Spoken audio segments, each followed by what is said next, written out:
welcome to another edition of Off Grid with Horses. I'm Russell. And I'm Alex.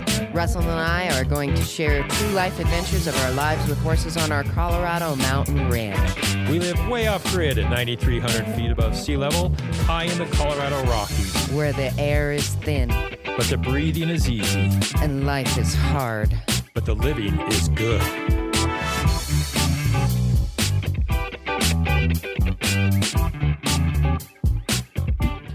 Welcome back. We've had an eventful week. Alex has been traveling around. She was in Montana for a few days, and I was flying solo again and doing my best. Nothing catastrophic happened, but I had a few adventures. And Alex and I both went to Craig, Colorado at the Wild Horse Refuge and Symposium and had a great time. And Alex met some horses and one in particular. Alex, why don't you tell us what happened? Well, let's see. I guess I should give just a little bit of background. So I do a lot of horse training as well as running a rescue and the 50 bazillion other hats that I wear. And so one of the things that I've been doing is the organizer of the Equus Film and Art Fest, who found my second book, the Mindful Horseback Riding book that I wrote in, quite some time ago. I really can't remember when. Not super long ago, but quite some time ago. I'm going with within the last 10 years. Gosh, these TBIs, one never knows what's going to disappear.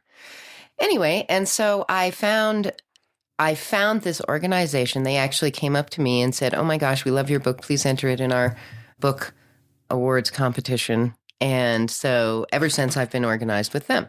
This amazing human being, Lisanne Fear, had in the pandemic, she had decided that she was going to take her Mustangs to raise awareness for Mustangs and her Mustang, which is a Mustang mule, and ride across the country, across the American Discovery Trail. And so she did. And it ended up being an amazing adventure and ordeal and so many other things. And in a nutshell, they made a movie about it. And that movie premiered August 5th, just this last week. And so we were there. And around this world premiere, we also had the Wild Horse Refuge organized a Wild Horse Symposium. Now, I have to interrupt here because before you leave about the movie, is there a certain star in the movie that everybody should be aware of? Have we ever even talked about Zendi, our little spare parts dog? I am not sure we have or not. Okay, well, we have a spare parts dog. Russell coined that term. And what that means is that we have a dog that is decidedly a mutt, and no one knows what he's made up of. And he's cute and small and not tiny, but he's 35 pounds and mostly white. And he has a pineapple orangish patch on his butt, and his ears are both orange. And he has black and brown freckles on his nose and doesn't really have a neck and is quite adorable and entertaining, to say the very least. Sometimes he acts like a fainting goat. And so that's Zendi. And Zendi is actually in the movie. He was a little puppy and went on the trail, the American Discovery Trail, with Lisanne, her Mustangs, her service dog, Caillou, and the whole rest of the gang, including the film crew. Yeah, and so there's shots of him. I was quite proud of him watching him in the movie. He was running in the ocean in California when they finally got there, and riding on the horse with Lisanne, and was just doing a great job. And I thought, wow, that's our little guy. Alex and Lisanne are friends, and so when few years ago, Zendi really needed a new home. He wasn't getting along with some of Lisanne's other dogs and just needed a new home. And so we took him, and he's been here ever since. We love him. He's a great dog. He's not the best ranch dog because he's not very big, but he thinks he is, and he runs around and does a great job. Anyway, I wanted everyone to know that our dog is a movie star and that he did a great job on a 5,000-mile ride. Amazing. And so Lisanne did this ride to raise awareness for Mustangs. It's been called now the 5,000 miles, 5,000 Mustangs. And I don't really know where it is showing next because I was just at the world premiere and I am not as informed about this as I would like to be. Yeah, this is not a movie that is produced by Warner Brothers or something. This is an independent film. And it's a documentary. And so it will be shown at small theaters across the country, but is not going to be at your giant multiplex cinema. At least I wouldn't think so. Maybe not next week, but who knows about the future, right? And maybe she will be able to put it on YouTube, and we will keep you informed because it's worth watching. It's a good show. It has a lot of information about Mustangs and why she did it in the first place, what they can do. And so it's worth watching, and you get to see Zendi, which is phenomenal.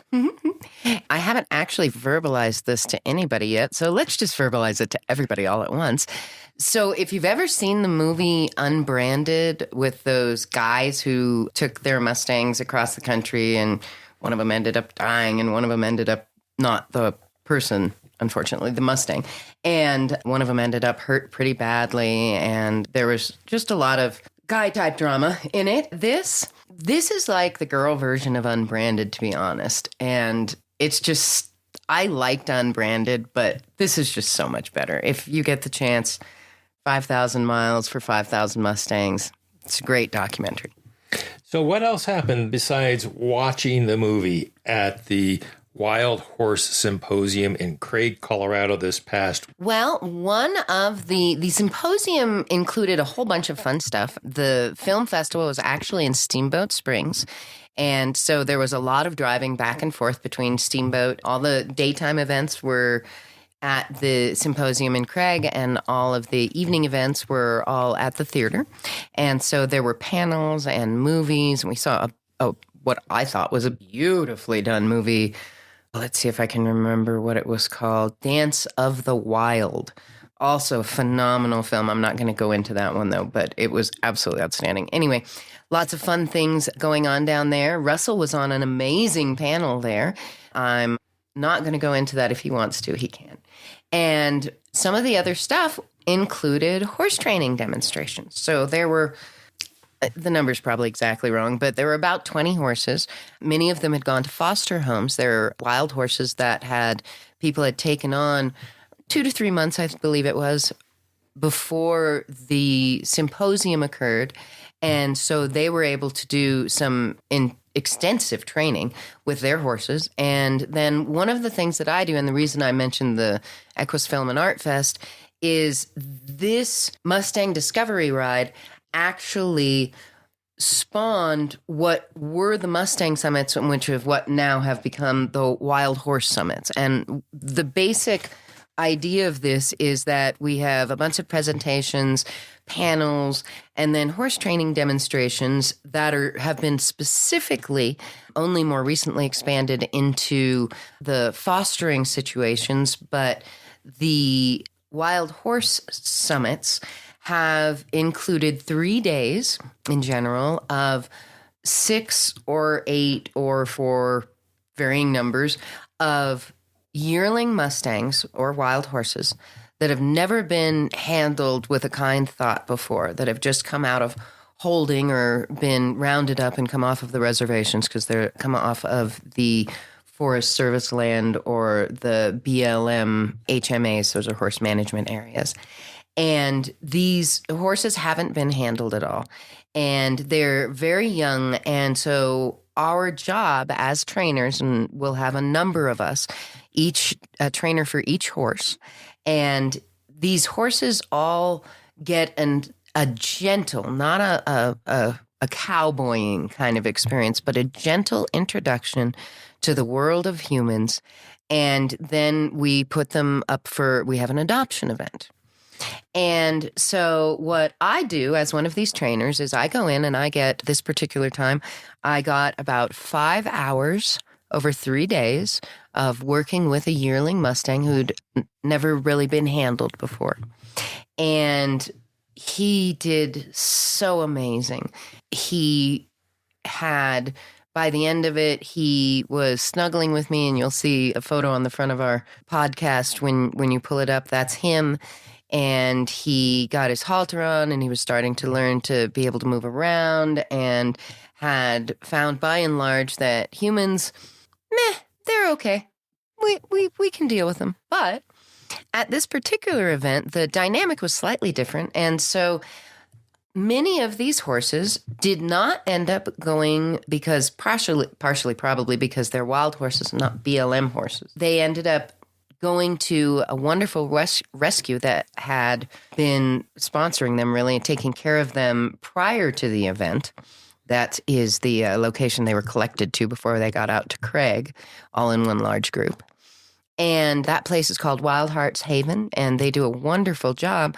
But they ended up having to take some of these little wild horse babies back with them, and they are still available for adoption while they are up there. And that, when I say up there, they're in the Littleton Morrison area of Colorado, and they are actively available right now. As of today, I just checked, at least Cheerio, that's his little name for now, but you could change that if you wanted to.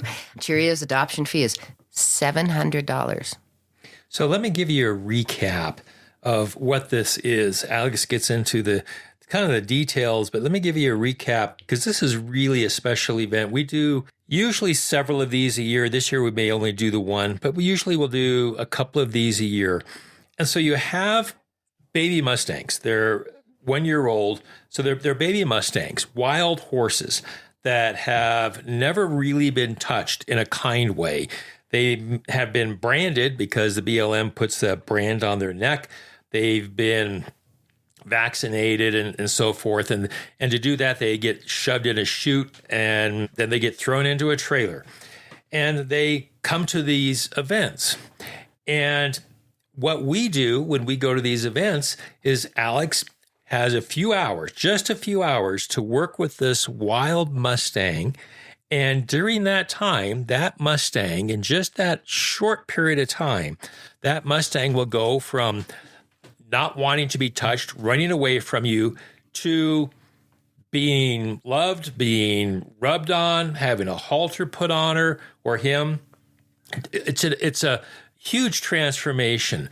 And this is all done in front of an audience. So Alex will have 45 minutes each day, and then she will sit with the Mustang and get to know him a little bit when the audience isn't there. But for the most part, it's right in front of an audience. And so if you like horses and think that Mustangs are cool, and like we do, this is a fantastic event, because you can watch this Mustang just transform right before your eyes and become a really, really wonderful horse.